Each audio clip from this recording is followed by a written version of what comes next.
is now time to put away this embargo of truth about the alien presence.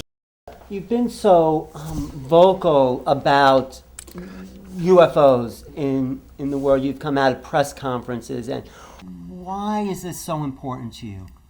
Well, it's important because it's real. Yeah. And my study is cosmology.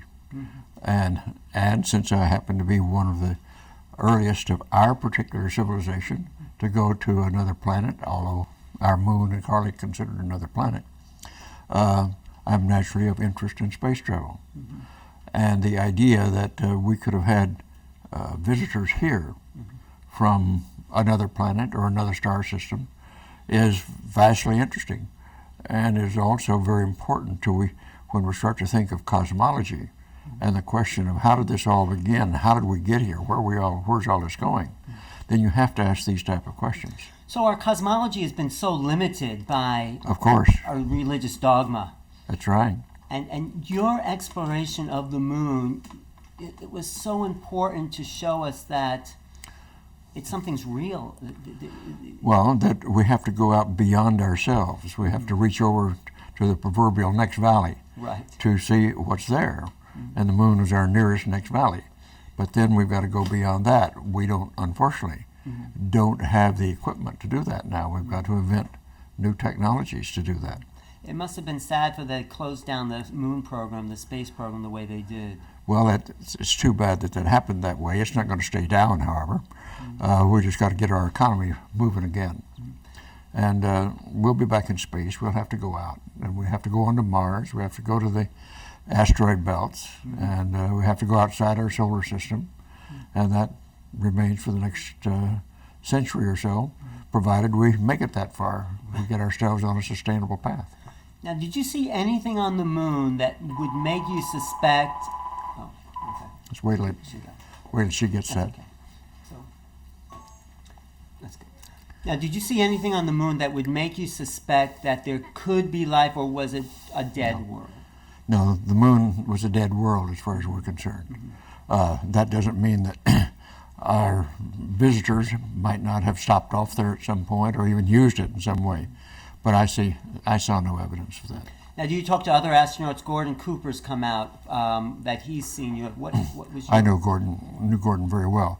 What he saw, of course, what he reported on was at Edwards Air Force Base, where he was a duty officer and a UFO landed on the site. Yeah. And did he talk to you personally about? Oh yes, I've worked with Gordon. I've talked to him about it a bit. Was there discussion among the astronauts or afterwards why the government is holding this secret for so long? No, that hasn't been part of our discussion. Why do you think the government is so? Well, it isn't just government. It is the classic cabal of people want to control things. And it's bigger than government. It's a military-industrial complex that Eisenhower talked about.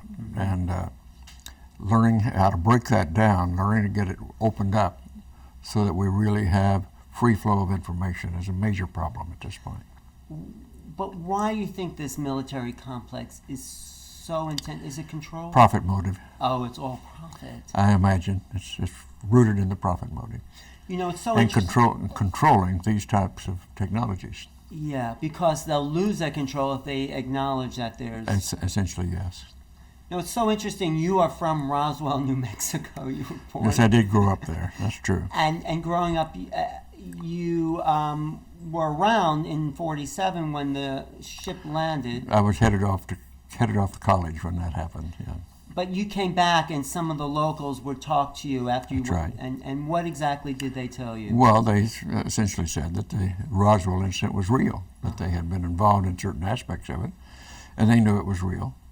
And one of our family contacts, family friends, was a military officer at the local air base, and he assured me after the fact that it was real. And so how did you feel? What was, you went to the moon. You didn't think any life was out there maybe at the time, but then what was the moment when you realized, hey, there might be something here? Well, I've always realized that there might be that. Uh-huh. It's always a possibility. but we didn't have the hard evidence. You know, I'm a scientist, I want evidence. And so we have to have evidence that these things work however they work. But you have seen evidence now. You've seen photographs. Well, I've seen enough evidence. I have worked with many of the leading research people in the alien UFO field.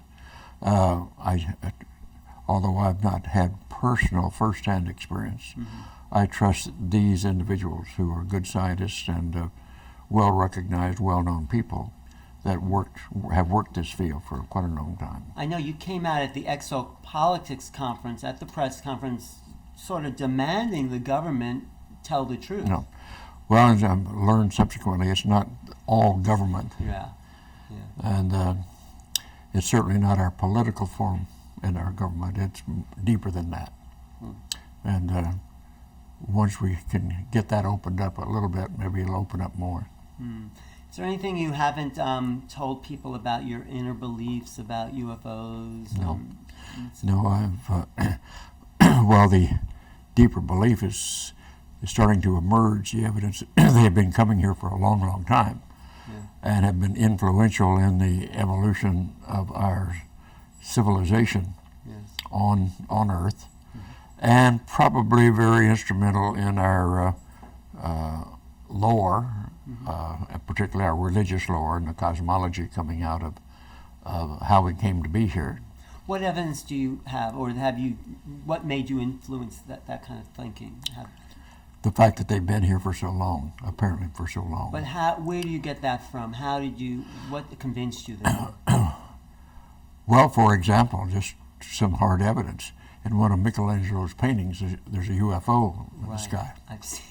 And that goes back a few hundred years. I know, I've seen And then there'd been quite a bit of writing from different groups and other evidence. Is it all solid, good, solid stuff? No. But is it plausible? Yes. And until we can get more hard evidence, then we'll have to go with that. You know, just to finish up, you know, you went as far out into space as human beings have gone. And then you came back and you had an epiphany, and then you went as far in to investigate consciousness.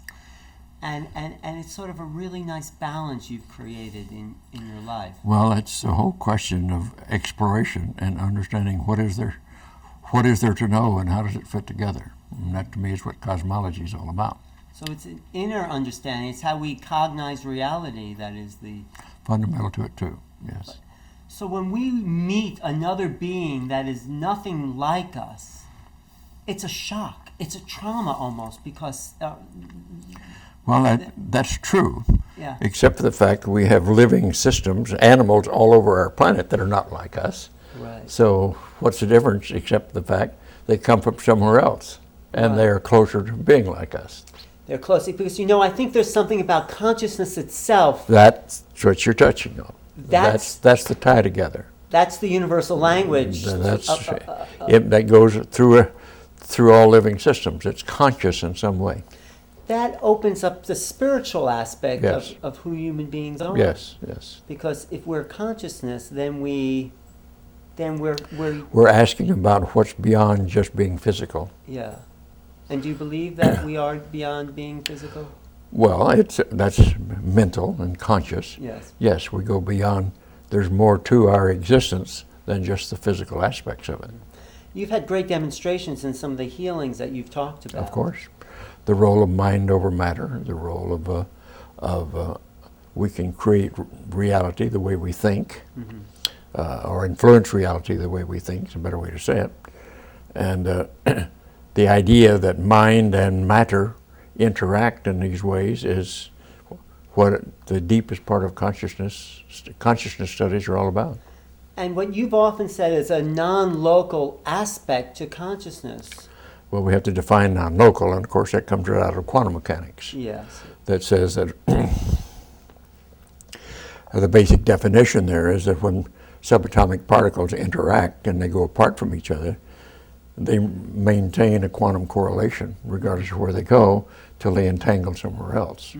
And that's quite a different thing than the classical way of looking at things. So you're talking about particles, but consciousness isn't particle, is it? It's well, but certain particles can be conscious. Ah, okay. And that's because when this guy, Adam, did the healing for you, he wasn't near you. He was able to send his... But that's right, we're talking about information and intention can transcend the physical form that's there.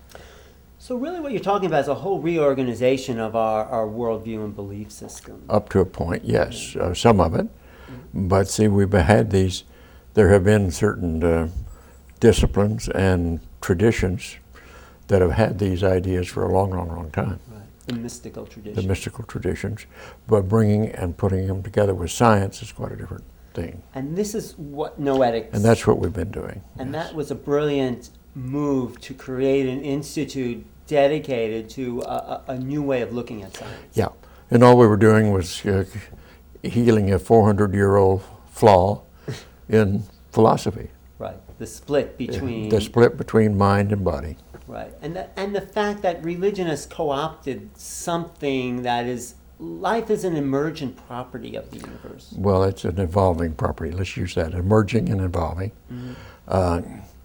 And we continue to grow, change, and learn.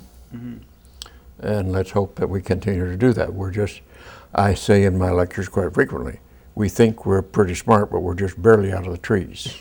We're still just discovering.